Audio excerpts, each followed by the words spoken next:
self-taught, so I didn't go to college for this. I don't have a degree in it. And actually, the famous story is it started as a bet from a friend over a decade ago on screenwriting. And it was to help him kind of get better at the process, and I took the bet. And I actually ended up falling in love with it myself. My wife was my first fan and is still my biggest fan. So she kind of edged me along. And when I get into something, I kind of really go into it. So I ended up, getting every book out there, studying them, loving it, and ended up fixing screenplays and starting my own business doing that with We Fix Your Script. That was actually birthed when I visited London. I went to a screen contest in London. I was one of the finalists. I wasn't really feeling the film so much. I spent a lot of time in the lobby, and then director was there, and we ended up chatting, and he was having trouble with the script. So I did feedback on the script for him, and then he was really happy. So then word kind of spread around the festival, and I ended up kind of hanging out in the lobby, helping people with their screenplays. And I ended up with this really lovely German actress when we were having lunch, and I was helping her break a story about a woman who lost her daughter, because it's a story that she'd been struggling with and she's really trying to identify with it. So we broke the story over lunch, and she was really happy. And then she just broke into tears, and I was like, oh my God, what's going on? And she said that she can have closure now because she lost her daughter. And that really hit me. And that's kind of when I realized, if I can help people like this, then this is what I need to do.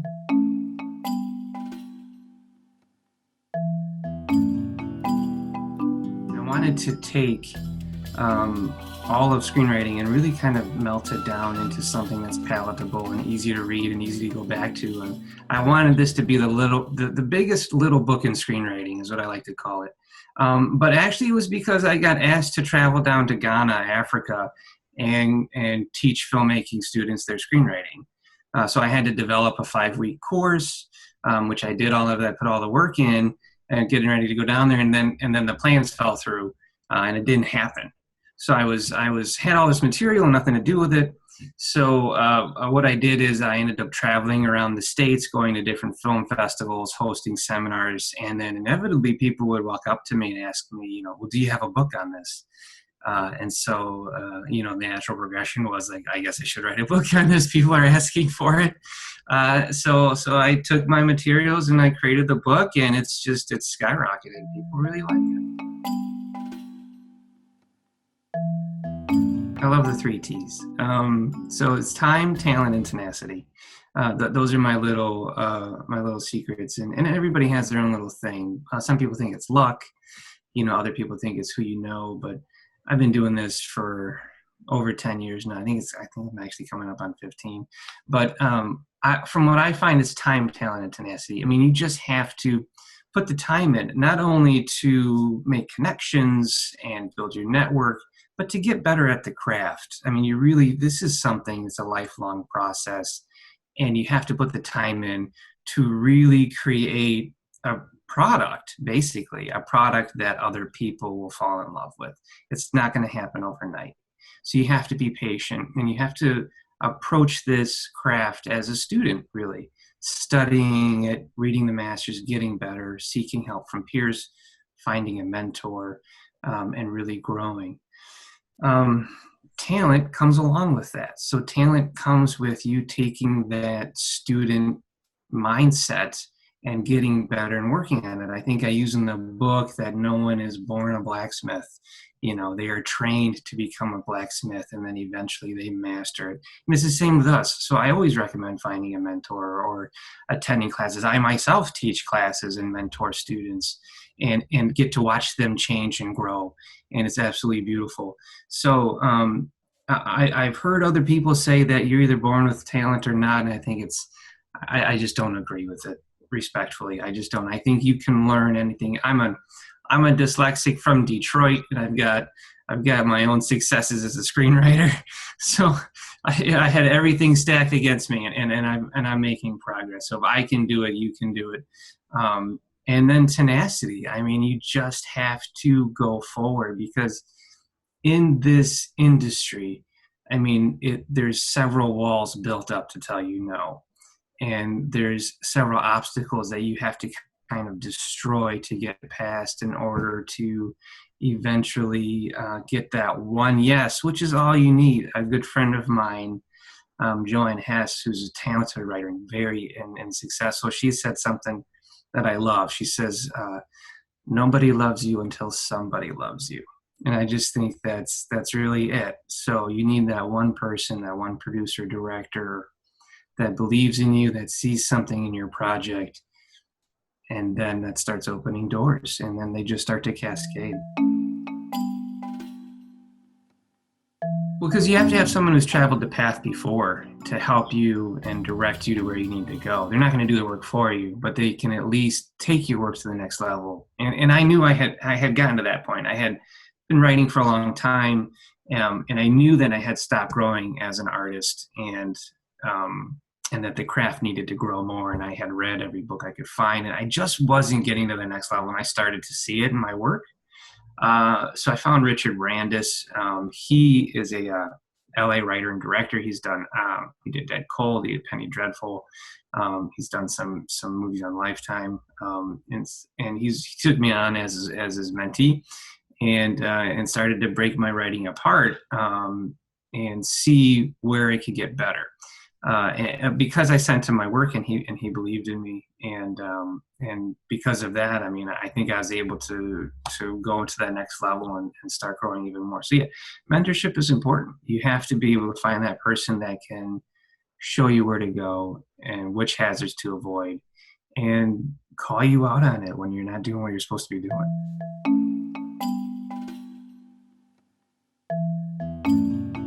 To me, it's more than just writing what you're familiar with. It's more about research. I'm a big researcher, so I think writing what you know is great if you have a small bubble, but eventually we have to grow through that bubble. So when I take on a project, I find an expert in the craft or an expert on the subject I'm writing, and then I offer them lunch, and I sit down and I just interview them, and I hammer them with a bunch of questions. And then eventually I just kind of sit back once they get comfortable, and I absorb who they are. And that really informs your story. It informs your character. You can take like fun little tics and mannerisms that they have and build it into your character, and it creates fun stuff. So I've had the opportunity to interview some pretty cool people. Yeah, so I mean, classic, right? Show don't tell. What I really love about show don't tell is it's a great way to use the medium. So screenwriting is a written medium for a visual art. So with screenwriting, showing don't telling isn't just about showing an object, but you can do like visual subtext. So with visual subtext, we can show what a character is struggling with internally by using that as a way on screen. There's a few examples I like to use. In the movie Passengers, I know there's a scene where he's the only person on a spaceship that's going across a galaxy, but the ship is filled with pods of thousands of other people, and he's the only one there awake. He stands on a gravity walk outside the ship, and he looks out into the deep, empty space, right? And the visual subtext of that is not just that he's lonely, but he's the only guy in the universe on a ship full of people. And so using that type of a visual subtext, showing don't telling, can really take this art into the next level.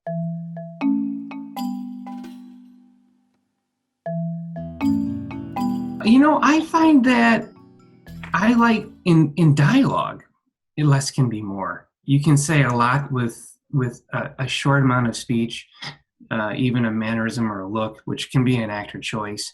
But when you get into these really long dialogue blocks, there's just these huge diatribes of information. You can get lost. And if you can cut some of that dialogue down, and just really express it in a simple but direct and powerful way, you know, I think it can sell. And I'll give you an example. So in Star Wars, Empire Strikes Back. You've got Han Solo is about to get frozen in carbonite. Leia desperately looks to him and she says, "I love you." And then he says, he doesn't say "I love you" back. He doesn't go into this big long speech about how much she means to him. He just says, "I know." And it's just like, my God, that is so powerful.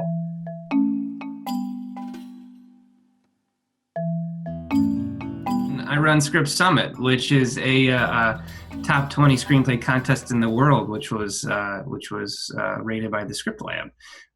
So yeah, I believe in them, but I believe in them for different reasons than I think some people enter them. So I think some people enter script competitions because they think this is my big break. And I created Script Summit to become a community, to bring people together, to create network, to really build out those connections for a community. And that is where you can really start to find success. The awards are great. Our awards are beautiful, but you have to go into them with the right mindset of, I'm going in this to make connections and to build my network. Anything else is whipped cream on your hot cocoa. What do you do when you get stuck on your writing? I mind map, because working as a professional, I don't really get the opportunity to, I'll just take a month off. I have to get through this. So I will mind map.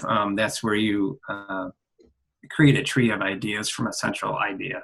And then you can kind of branch off. And in doing that, I can solve any kind of a plot issue or character development problem in about 15 minutes. Are you writing anything at the moment? I just came off of a script. It was a true life story about a woman whose husband tried killing her, and her and the kids, and then he was sent away to jail, prison, and then he hired an assassin. This is a true life story. So I came off of that project. Powerful, amazing, incredible woman. Her family is just a beautiful people, and I had the opportunity and the honor to be able to write that script, and it's going to shoot this summer. So pretty exciting. I can't talk about it yet because of the NDA, but once they get it going and everything's good, we'll start promoting it. So it takes time. You develop your voice as a writer as you just write more, gain more experience. There's little life hacks you can do for it, though. Like, I'll read screenplays from great writers like David S. Goyer. I'll read his voice and I'll look at his voice and then you go, okay, what do I like that I can steal? What is he doing that people are liking that I might want to incorporate into mine? So I'll do that. And then eventually, after kind of spreading that out and bringing all of that in, it starts to influence your own style. So that's what I do. So as like a younger writer or a writer who's just trying to develop their voice more now, I would read more scripts and then start cherry picking different techniques out that you like, and then trying it out and letting it inform your work to see if that goes in a direction you like to read. People that read my scripts, they like them because they read fast.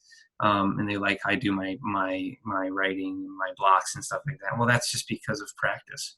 So if you could give one secret, one tip on writing, what would it be? One, I mean, don't give up. That's what I think. No quitting. It's the tenacity aspect to me. Because I've seen a lot of writers give up, and I've seen their lack of success beat them down, and they need to understand that this is hard. It's probably going to be one of the hardest things you've ever had to do, and a lot of that is a kind of a culling process where they're kind of weeding out over time the writers that can't make it. So I say stick with it. I mean, I myself had been knocked down really low. And I remember sitting down with a buddy at a restaurant saying, I just don't know if I can do this anymore. It's so hard because you can get feedback from services and it's soul crushing. And I mean, I remember I got feedback from a script that there was personal attacks. I had paid for this, by the way. There was personal attacks. They told me I should not be screenwriting, that I'm wasting my time. And I was sitting and I was heartbroken. And this is a script that ended up winning several awards. This is a script that my mentor Richard Brandis got and took me on as his mentee after he was impressed by it. He compared this script to a Tarantino script, and this was professional service. This is a well-known service. I paid a lot of money for this feedback, and I remember sitting down with my buddy, and he was just like, you've got to decide if you want to do it, but it's it's not going to be easy. And so I dug deep and decided to keep going.